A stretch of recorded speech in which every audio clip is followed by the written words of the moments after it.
Very good morning students. प्रारंभ series के एक और सेशन में आप सभी स्टूडेंट्स का स्वागत है और आज मैं डिस्कस कर रही हूँ आपसे एक बहुत important topic which is related to the capability approach. Amartya Sen के द्वारा दिया गया एक ऐसा अप्रोच जो कि अपने आप में एक बहुत अलग पहचान रखता है। स्टूडेंट्स, ये लेक्चर आप रिकॉर्डेड फॉर्म में देख रहे होंगे, सो इंटरेक्शन करना थोड़ा सा मुश्किल हो जाएगा, but I am waiting for your responses and your questions and your doubts through the comment. तो जिस समय आप ये वीडियो देखेंगे, मैं चाहूँगी कि इस वीडियो को आप पूरी तरह से देखें, जहाँ हम डिस्कस कर रहे हैं what is the importance of capability approach and how Amartya Sen has given an alternative to the world related to the issues and the existing theories जो हम पढ़ रहे होते हैं पॉलिटिकल साइंस के अंदर।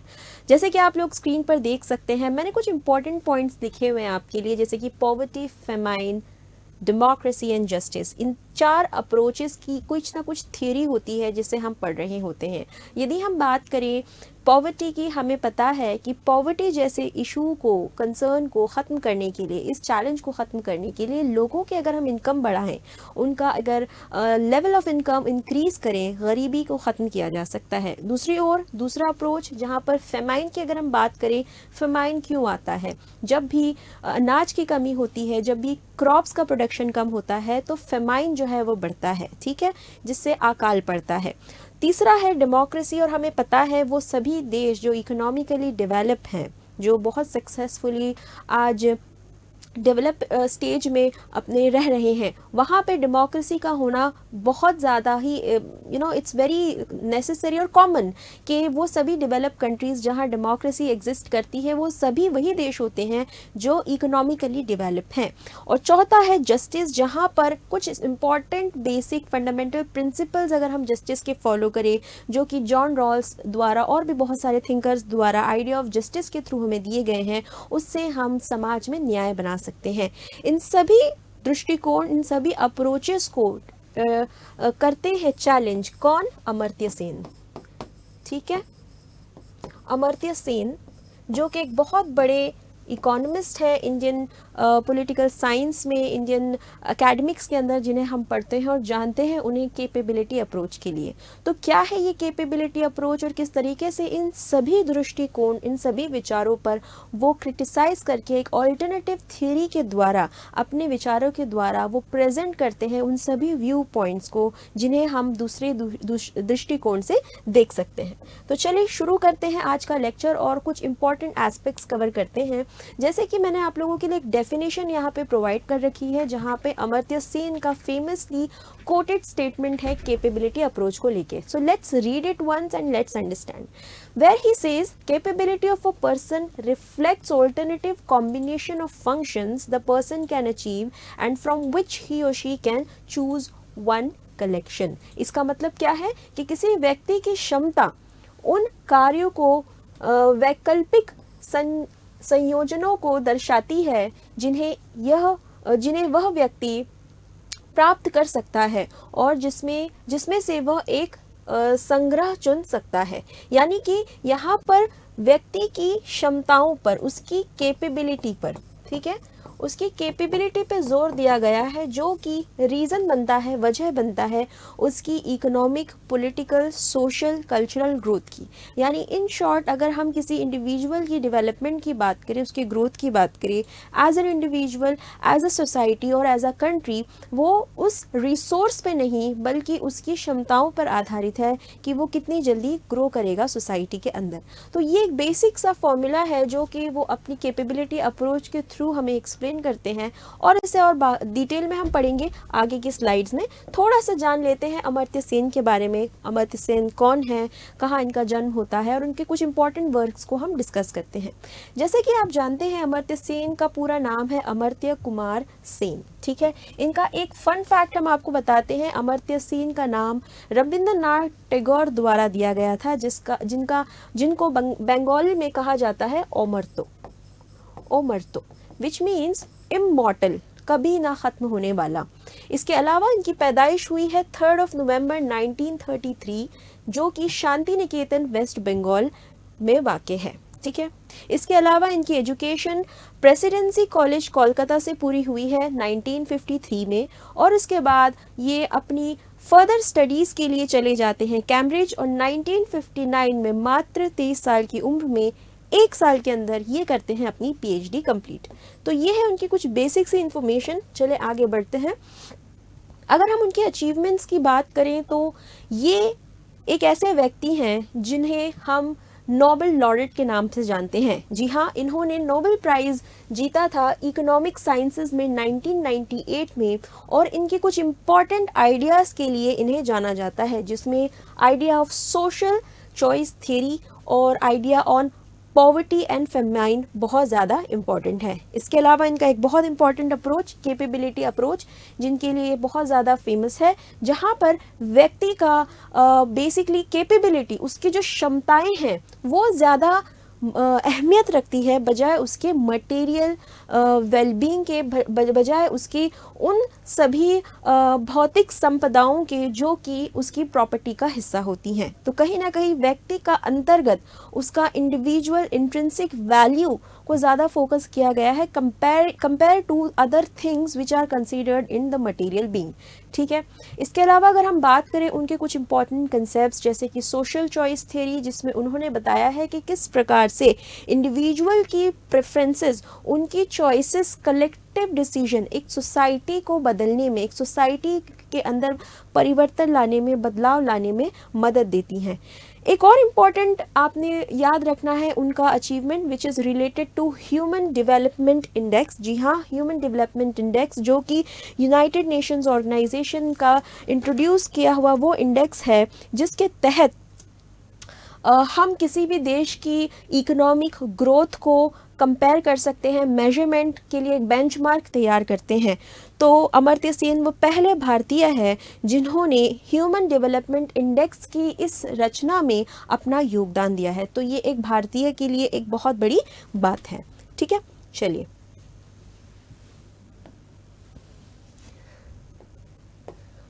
अगर हम बात करें उनकी इंटरनेशनल पोजीशन की, तो he was considered master of Trinity College Cambridge से उन्होंने वहाँ काम किया है। इसके अलावा he was considered a professor in Thomas W Lamont University, जहाँ पर वो इकोनॉमिक्स और फिलॉसफी के प्रोफेसर रहे हैं। ठीक है। इसके अलावा इन्फ्लुएंस ऑन ग्लोबल पॉलिसी की बात करें तो ऑफ कोर्स यूनाइटेड नेशंस के अलग अलग प्रोग्राम्स और इवेंट्स के थ्रू उन्हें बहुत बार मौका मिला है कि वो अंतर्राष्ट्रीय स्तर पर अपने आइडियाज़, अपनी थियोरीज़ के थ्रू कमीशंस का और प्रोग्राम्स का पार्ट बन सके और अपने आइडियाज़ को रख सके। ठीक है। अब इनके कुछ इंपॉर्टेंट वर्क्स हैं, मैं चाहूँगी कि ये इंपॉर्टेंट वर्क्स आप नोट कर लें, इसकी स्क्रीनशॉट ले लें, क्योंकि इससे रिलेटेड क्वेश्चंस आपको एग्जाम में देखने मिल सकते हैं। अगर हम बात करें, उनका पहला वर्क जो है वो पॉवर्टी एंड फेमाइन्स के नाम से जाना जाता है, जो कि एक ऐसे है जो बताता है बेसिकली डेफिनेशन और परिभाषा को बदल देता है कहीं ना कहीं गरीबी की या फेमाइन की, कि फेमाइन यानी कि अकाल और पॉवर्टी यानी कि गरीबी की एक्चुअल रीजंस क्या होते हैं, जो कि हम आने वाले स्लाइड्स में कवर कर रहे होंगे। इसके अलावा इनका एक और वर्क है which is choice welfare measurement 1989, inequality reexamined 1991, development as freedom 1999, social exclusion concept application and scrutiny 2000, rationality and freedom 2003, argumentative Indian which is basically writing on Indian history, culture and identity 2005, identity and violence, illusion of destiny 2006, idea of justice 2009, peace and democratic society 2011। तो ये सारी ही books आप इसी chronology में याद रखिए। Exam में इससे जो भी क्वेश्चंस आते हैं आपको इनकी ईयर्स और इनके ईयर ऑफ पब्लिकेशन या इनके नाम से क्वेश्चंस देखने मिल सकते हैं। ठीक है। Very important information students in between, जैसे कि आपको पता है दिवाली के अवसर पर जो उपहार हम आपको प्रोवाइड कर रहे हैं उनमें सबसे इम्पॉर्टेंट है आपको वो सभी कोर्सेज जो इस समय हमारी एप्लीकेशन पर अवेलेबल है वो आपको 90% छूट के साथ प्रोवाइडेड हैं। इसके अलावा जो भी कोर्सेज एग्जिस्टिंग हैं, ऑलरेडी अवेल्ड हैं, उनके लिए आपको 3 महीने का एक्सटेंशन पीरियड और भी मिलता है। साथ ही साथ पेपर 1 का पूरा फुल फ्लेज कोर्स आपको रिकॉर्डेड फॉर्म में मिल जाएगा, apart from your regular series जो कि आपको लाइव में देखने मिल रही है। तो I would request you go ahead and get the benefit of this Diwali triple धमाका ऑफर विद उत्कर्ष क्लासेस। ठीक है, नाउ कुछ इंपॉर्टेंट कंसेप्ट्स हैं जो मैं आपसे डिस्कस करूंगी, जिसमें सबसे पहले मैं आपसे डिस्कस करना चाहूंगी डेवलपमेंट एज फ्रीडम का कंसेप्ट। डेवलपमेंट एज फ्रीडम का कंसेप्ट।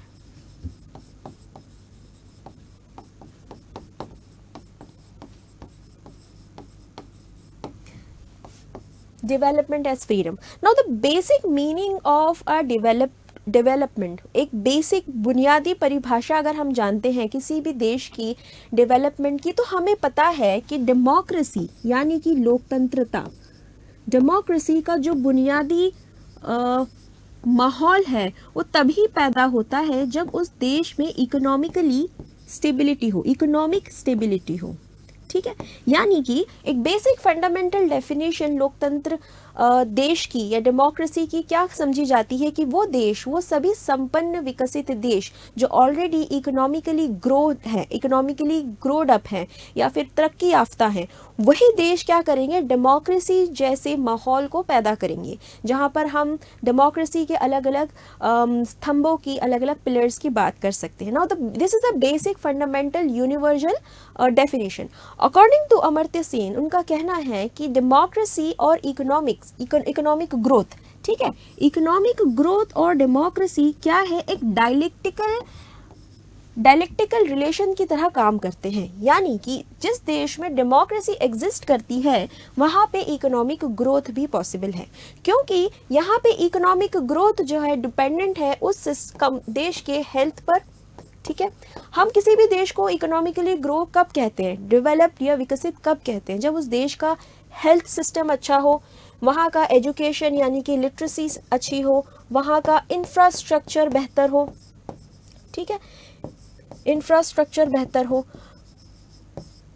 राइट। जबकि अमर्त्य सेन का ये कहना है, वो ये कहते हैं कि किसी भी देश का ये जो डिपार्टमेंट है इसको सुलभ और बेहतर बनाने के लिए जो रिप्रेजेंटेटिव्स, जो प्रतिनिधि चुने जाते हैं, वो अगर टायरेनिकल ना हो, वो डिक्टेटोरियल ना हो, वो मोनार्क ना हो, वो तानाशाह ना हो, बल्कि वो चुने हुए वो प्रतिनिधि हो जो कि डेमोक्रेसी की प्रणाली को, लोकतंत्र प्रणाली को प्रमोट करते हैं, तो वो इन सभी डिपार्टमेंट्स में अपने आप ही ग्रो करेंगे। जहाँ पर एक जेनेरिक आइडिया, जेनेरिक अंडरस्टैंडिंग हमें ये बताती है कि कोई भी विकसित देश डेमोक्रेसी की स्थापना करता है, वहीं पर सेन का अप्रोच क्या है, सेन का ये आइडिया जहां पर वो कहते हैं कि एक डेमोक्रेटिक प्रणाली, एक लोकतांत्रिक प्रणाली एक ऐसे देश के को स्थापित करती है जहां पर विकास लाया जा सकता है। तो ये अप्रोच हम देखते हैं सेन का, जो कहीं ना कहीं डेमोक्रेसी के इस विचारधारा को या डेवलपमेंट के इस विचारधारा को बदल देते हैं। ठीक है, ऐसे में वो एक और कंसेप्ट एक्सप्लेन करते हैं जहां पर वो कहते हैं कि development as freedom, development as freedom, जहां पर फ्रीडम, अगर freedom is the most important part, freedom is the most important feature of any development, किसी भी तरक्की का, किसी भी विकास का सबसे रूट कॉज होगा उसका फ्रीडम। ठीक है, उसका फ्रीडम, यानी फ्रीडम अपने आप में एक गोल भी है, फ्रीडम अपने आप में एक गोल भी है और एक जर्नी भी है, एक जर्नी भी है। ठीक है, आज़ादी, चॉइस, लोगों को चुनने की आज़ादी, फ्रीडम, स्वतंत्रता अपने आप में एक गोल भी है जो कि डेमोक्रेसी की डिमांड है, और अपने आप में एक जर्नी भी है, एक पथ भी है, एक मीन्स भी है, एक जरिया भी है जिससे वो ग्रोथ हासिल की जा सकती है। इसीलिए वो कहते हैं, उनका आइडिया आता है डेवलपमेंट एज फ्रीडम का। Now this is very important, जो आप लोगों ने याद रखना है। ठीक है,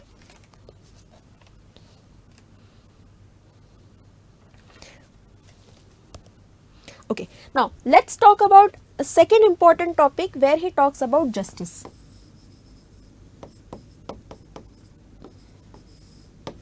ठीक है, where he talks about justice. ठीक है, नाउ वो अपनी थियोरी की शुरुआत करते हैं ये कह के कि हम जैसे कि हमने जॉन रॉल्स के आइडियाज़ को पढ़ा है कि स्पेसिफिक प्रिंसिपल्स को अगर फॉलो किया जाए, प्रोसीजरल जस्टिस, डिस्ट्रीब्यूटिव जस्टिस की बात करी जाए, जिस थियोरी ऑफ जस्टिस जिस तरह से रॉल्स अपने आइडियाज़ के थ्रू बताते हैं कि स्पेसिफिक पैटर्न को अगर हम फॉलो करें, इन प्रिंसिपल्स को हम फॉलो करें, जैसे कि हमने बात करी थी वेल ऑफ इग्नोरेंस की, ओरिजिनल पोजीशन की, इन सभी कंसेप्ट्स को अगर हम सोसाइटी में अप्लाई करें तो जस्टिस को लाया जा सकता है। लेकिन अमर्त्य सेन का कहना है कि जस्टिस, ऐसा जस्टिस क्या कहलाता है, ऐसा जस्टिस कहलाता है मैनिफेस्ट इनजस्टिस। ठीक है, क्योंकि वो बिलीव करते हैं कि जस्टिस एक ऐसा प्रिंसिपल है जो कि सभी सोसाइटी पर इक्वली अप्लाई नहीं किया जा सकता, बल्कि हम प्रिंसिपल्स को सिर्फ ये कह के, जो प्रिंसिपल्स हैं, एक सेकेंड, प्रिंसिपल्स हैं जस्टिस के, और उन्हें, उन प्रिंसिपल्स को यूनिवर्सल फॉर्म में हम कोई भी सोसाइटी में अप्लाई नहीं कर सकते, क्योंकि हर एक सोसाइटी की अपनी एक नीड होती है, अपनी एक डिमांड होती है। तो अगर जस्टिस का फॉर्मूला जो वेस्टर्न सोसाइटीज़ में अप्लाइड है, वही अगर हम ईस्टर्न सोसाइटीज़ में अप्लाई करें तो that will not be a real justice, that would be a manifest injustice. ठीक है, मैनिफेस्ट इनजस्टिस, मैनिफेस्ट इनजस्टिस, ये टर्म्स आपने याद रखने हैं। ठीक है, मैनिफेस्ट इनजस्टिस, ठीक है, जिसे हम ऑब्वियस इनजस्टिस भी कहते हैं। ओके, इसके बदले वो एक ऐसा विचार देते हैं जहां पे वो कहते हैं कि जस्टिस एक्चुअली सिर्फ नीतियों का नाम नहीं है।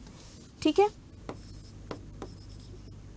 जस्टिस एक्चुअली सिर्फ नीतियों का नाम नहीं, बल्कि इसमें दो कंसेप्ट आते हैं, नीति और न्याय। ठीक है, नीति यानी वो पॉलिसीज जिन्हें अप्लाई करके हम सोसाइटी से इनजस्टिस को खत्म कर सकते हैं, असमानताओं को खत्म कर सकते हैं, और न्याय उस रियलाइजेशन को कहते हैं, उस प्रणाली को कहते हैं, उस प्रोसेस को कहते हैं जो कि according to the demand of society होती है। Okay, according to the demand of society होती है। ठीक है, जिसमें हम ये रियलाइज करते हैं कि सोसाइटी की क्या नीड्स है, और वो नीतियाँ वैसी ही बनती है जो कि उस सोसाइटी की नीड्स को पूरा कर सके। ठीक है, अब हम बात करते हैं एक और कंसेप्ट, कैपेबिलिटी अप्रोच की। कैपेबिलिटी अप्रोच के अंदर जो कि मोस्ट इंपॉर्टेंट अप्रोच है,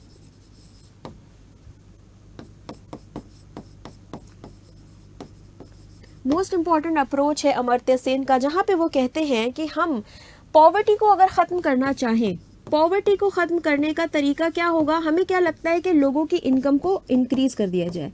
लोगों की अगर हम इनकम को इंक्रीज़ करेंगे तो अपने आप ही गरीबी ख़त्म हो जाएगी। जबकि सेन का ये मानना है कि इनकम इंक्रीज करने से गरीबी ख़त्म नहीं हो सकती, बल्कि उनकी उन क्षमताओं पे हमें काम करना होगा जो उन्हें गरीब बनाती है, जैसे कि एक्सेस टू इनकम। इसका मतलब ये है कि सरकार अगर आपके हाथ में पैसा दे रही है और गरीबी ख़त्म कर रही है, this is just an illusion. The real change will only come, असल में बदलाव तब आएगा जब आप उनको वो ज़राए, वो रिसोर्सेज प्रोवाइड करेंगे जिससे इनकम, पैसा जनरेट होता है, एक्सेस टू इनकम होता है, और वो एक्सेस टू इनकम होता है एजुकेशन से। ठीक है, वो एक्सेस टू इनकम होता है एम्प्लॉयमेंट से, जॉब से। ठीक है, एक्सेस टू इनकम होता है लोगों को साक्षर करने से, लोगों के अंदर अवेयरनेस क्रिएट करने से। ठीक है, तो यहाँ पर सेन का फोकस है उनकी अंदर वो क्षमताएं पैदा करना जिससे वो गरीबी को डील कर सके, वो गरीबी को फेस कर सके। ठीक है, now this is a core of the capability approach. ठीक है, अब कुछ और इम्पॉर्टेंट फैक्ट्स मैं चाहती हूँ आप लोग नोट कर लीजिए, जो कि एग्ज़ाम के पॉइंट ऑफ व्यू से आपके लिए काफ़ी इम्पॉर्टेंट हो सकते हैं।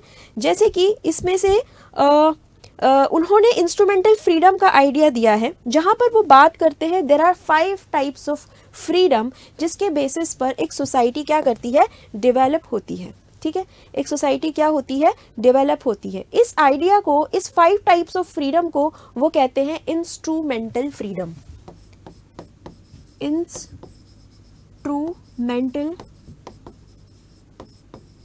फ्रीडम, ठीक है। Now this instrumental freedom where he talks about 5 types of freedom. First is political freedom,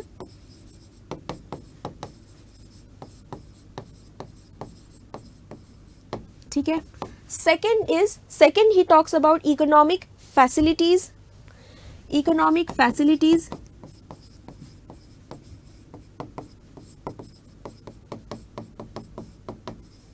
ठीक है।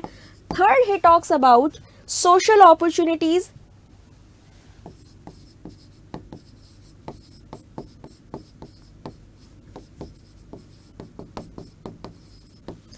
fourth he talks about transparency guarantee, transparency guarantee,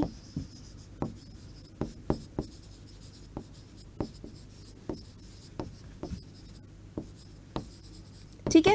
and fifth he talks about protective security, protective security,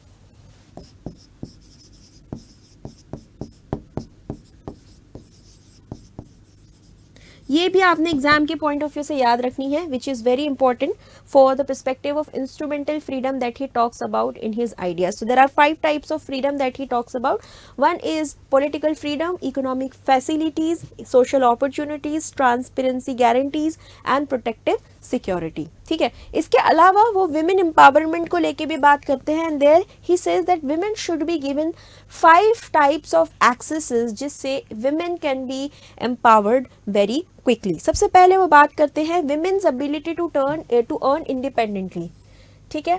तो women should earn, वो बात करते हैं women should earn, औरतों को अधिकार होना चाहिए, महिलाओं को अधिकार होना चाहिए कि वो क्या कर सके, काम कर सके, जॉब कर सके और अपनी सेविंग्स रख सके, ठीक है। इसके अलावा राइट टू, सेकंड है राइट टू फाइंड एम्प्लॉयमेंट, उनके पास अधिकार होना चाहिए राइट टू चूज, अपनी एम्प्लॉयमेंट, अपने जॉब्स को चुनने का अधिकार, ठीक है। फिर वो बात करते हैं राइट टू हैव ओनरशिप, ठीक है, राइट टू हैव ओनरशिप, यानी कि प्रॉपर्टी राइट्स के बारे में वो बात करते हैं कि महिलाओं के पास प्रॉपर्टी रखने का अधिकार। फिर वो बात करते हैं लिटरेसी की, एजुकेशन की, right to have education, literacy, साक्षर होना जरूरी है महिलाओं को। और fifth to basically to educate and outside the family, to educate in and outside the family, ठीक है।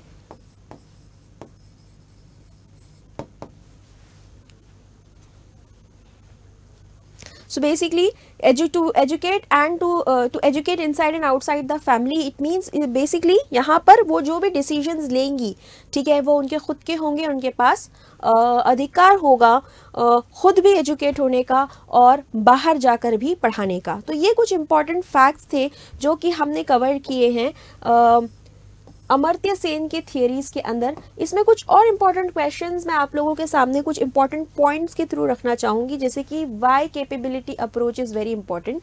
सो बेसिकली ये एक ऐसा अप्रोच था जो कि इकोनॉमिक ग्रोथ के पर्सपेक्टिव को बदल देता है, जहाँ पर इकोनॉमिक ग्रोथ किसी भी मटेरियल वेलबींग पर, किसी भी पदार्थी क्या कह सकते हैं कि सोच पर, वैचारिक ऐसे विचार पर नहीं डिपेंडेंट थी जो सिर्फ कैपिटल को, मटेरियल को अहमियत देता है, बल्कि उस कैपिटल और मटेरियल से प्रोड्यूस होने वाली वो सभी अपॉर्चुनिटीज़, वो सभी क्षमताएं जिसे अपना कर एक व्यक्ति जो है मेंटली प्रॉस्पर हो सकता है, इकोनॉमिकली स्टेबल हो सकता है, सोशली स्टेबल हो सकता है। तो बेसिकली कैपेबिलिटी अप्रोच बात करता है ह्यूमन वेलबींग की, जो कि उसकी रियल फ्रीडम को रिप्रेजेंट करती है। इसके अलावा it recognises that development is not just about the wealth, about expanding people's opportunity. सिर्फ और सिर्फ पैसा जमा करने में ही जो है रियल ग्रोथ नहीं है, बल्कि लोगों को अपॉर्चुनिटीज़, लोगों को अवसर प्रोवाइड करना जो है, रियल अपॉर्चुनिटीज़ को प्रोवाइड करना, इट्स अ रियल फ्रीडम। ठीक है। Last point, it accounts for inequalities and barriers that people face such as discrimination, lack of access and social justice, social injustices. In simple words इनको ऐसे समझे कि democracy will not be a real democracy until and unless you are able to fix the issues related to social discrimination, issues related to untouchability, caste system, women empowerment issues अगर आ रहे हैं कि महिलाओं के साथ जो discrimination हो रहा है, या फिर patriarchal domination की हम बात करें.